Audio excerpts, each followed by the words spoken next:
All right, you want to know why I always say if you don't get Fox Business, demand it? Because if you didn't get it, this is what you were missing last night. Listen to this. They're not billionaires and millionaires, but they're paying individual taxes. And if you want to lie, if you want to misrepresent, you'll call them millionaires and billionaires. But it's the job engine of America, and those are our customers, because they work hard and they come and they have disposable income, and they're the people that are creating all the jobs in America. But do you think, Steve, that the president just doesn't like rich people? I'm sorry, repeat that, please. Do you think the president doesn't like rich people? I think there's a tremendous prejudice in this administration. You know, the reaction was so explosive from my chat with casino giant and billionaire Steve Wynn last night. We just had to have him back on Fox News Channel today, and he was kind enough to accept our offer. Joining me again on the phone, Steve Wynn. Steve, very good to have you back. Thank you. Hi, Neil. It's going to be a habit. I made a mistake yesterday that Ben Stein corrected. I said that the euro, a troubled the currency, 18% appreciate. I meant to say 9 months, and I said a month. Oh, so we were both wrong, because I thought you were talking about a year. I meant to say 9 months. I said a month, and Ben Stein was right. Okay. But he was wrong on the Bellagio. You had since gotten out of that. But yeah, you are the inspiration. That was a practice hotel. So I just told him off, because he was trying to second guess me.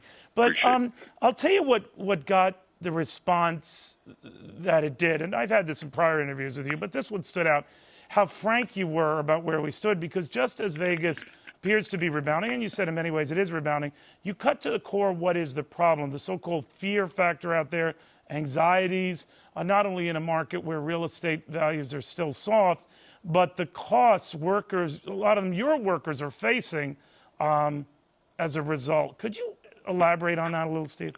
Well, first of all, the only thing that we've done wrong in the last 2 years is to create another 5,000 or 6,000 jobs, a total of maybe 150 or 200,000 since I've been doing this in Las Vegas. We've created jobs for 150,000 people and their families. Now, and, we try, as we did last week, by giving cost of living increases to our employees and the staff, the line employees, and we did it in China as well a few months ago. But it's not enough to keep up with the plummeting, falling standard of living that everybody is experiencing. When I mention a currency like the euro, they say, well, what the hell? I don't care. I'm not buying a Mercedes. I'm shopping at home with dollars. Well, all of a sudden, Walmart's up, food's up, school's up, because the dollar is going to hell. And today, in our compressed time frame with a 24-hour news cycle and computers and everything else, time is compressed. The future becomes the present. Who would ever dream that Egypt would fall in a week? The possibilities of the future become the realities of the moment. Well, what's your worry for this country now, Steve? My worries are that before we control this administration, that we will have 16 or 17 trillion in debt. Right now, the Fed is falsely supporting a low interest rate by buying the auction bonds of the Treasury every month with other borrowed money. Keeping rates artificially low. That's right. Right. If you tried to have the Treasury auction of U.S. Treasury bonds without the support of the Fed, interest rates would not be where they are today. And America, instead of spending $350 or $400 billion of our $2.4 trillion in income, would be spending much more in interest expense. It could go to $800 or $900 billion. Well, is that why you're looking increasingly to China and expanding abroad as you are? Is it your way of saying I'm losing confidence here, so I'm hedging my bets? No. I had the opportunity in 2002 to go to Macau, a great privilege. But you did. Of course, I mean, you're business, rapidly building that. I didn't do it as a hedge. I did it as a business opportunity. It's been very fortuitous. It's been lucky that we were there because the income from China helped support Las Vegas. Well, you can't do that. But you can't do that forever, right? I mean. Well, I'm hoping, and we have signs that Las Vegas is recovering, and we have the kind of capital structure, because we're conservative, that allowed us to protect our workforce and our service standards, which is another subject altogether. But what I worry about is the gross irresponsibility of the government. If a businessman doesn't know his reach, It's one thing to be ambitious, but if a businessman doesn't know his reach, doesn't know the limits, then he's a reckless fool and he disappears. The only people that seem to be able to make unlimited amounts of statements that have no factual basis, promises that they cannot keep, seems to be the government. And for some reason, the electorate, all of us, have not held them responsibly enough. This last election was the beginning, I hope. But the fact of the matter is, whether you're a Democrat or Republican, anybody who's a middle-class working person in this country who's living on a paycheck is in serious trouble. And it's not about tomorrow, it's about today. All right. Well, Steve, if you can hang on, and Pam, if you can hear me, I want to push this to the end of this segment with Steve, and I'd like to still bring Harvey here in the next segment. But what did you make of the president earlier on? Many argued had it out for Las Vegas when he criticized those who take conventions and the like to Vegas. And I know the Vegas mayor at the time bristled at that. Many of your colleagues in the industry bristled at that. Have amends been made? Is the industry over that? Let's be fair to the president. I'm tough enough on him, but when it's fair, it's fair. The president said he didn't want people taking TARP money to go on junkets to Las Vegas. Now, of course, before it circulated to 6 people, it got changed to where don't go to Las Vegas. Right. The unintended consequences, however, I'll give you an example. I won't mention the name of the company, but they had absolutely nothing to do with government support or TARP. I got a phone call.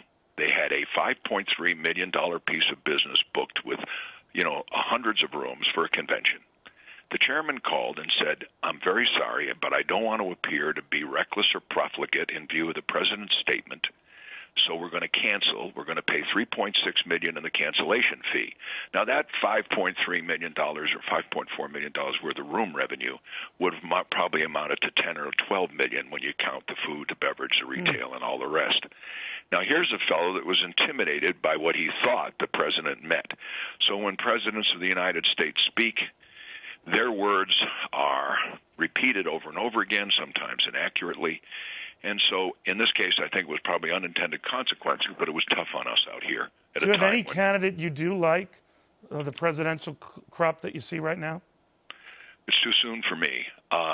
When I hear Christie speak, I'm a friend of Bloomberg's. I'm a friend of, I've certainly known Haley Barbour for a long time. I don't know Mitch Daniel. I've met Tim Pawlenty. There's a lot of very smart people around. I went to dinner last night in Los Angeles at Seder, and Eric Cantor was there with his family, and he's an extraordinary, intelligent, honest young man. I'm impressed with Paul Ryan. While the president and his minions vilify any attempt to straighten out America and act responsibly, I end up shouting at the television set. It's outrageous. The lies, the misrepresentations, the deliberate lies are incredible. And, you ask yourself, when will the American public have enough of this jazz that's being dealt to them? Haven't we got it yet that the politicians are hard to stop? Cantor and I were talking last night, and I said, every time it happens, it's always the same. We get to the 11th hour, and are you going to shut down the government? Are you going to be the one that makes children starve and all this stuff? And everybody blinks at the last minute. The fact of the matter is we've got $200 billion of income. We could pay the Social Security checks. We could pay the interest on our debt. We just couldn't borrow anymore. But until somebody in Washington is willing to throw down on the spending, the wild, reckless, irresponsible spending of this government, we are going to careen from one 11th hour emergency to a next, and nothing's going to change. So it's time, I think, for everybody, Democrat or Republican. And, I complain about Obama. I voted for him. Unfortunately, so. Well, you call it like you see it. Steve Wynn, you ought to start speaking your mind more. That's just career advice. But, well, if you'll stop calling me, then the people don't have to listen. Touche. Steve Wynn, the casino mogul, the man really who many considered the father of modern Las Vegas. Very good having you, Steve. Thank you very much.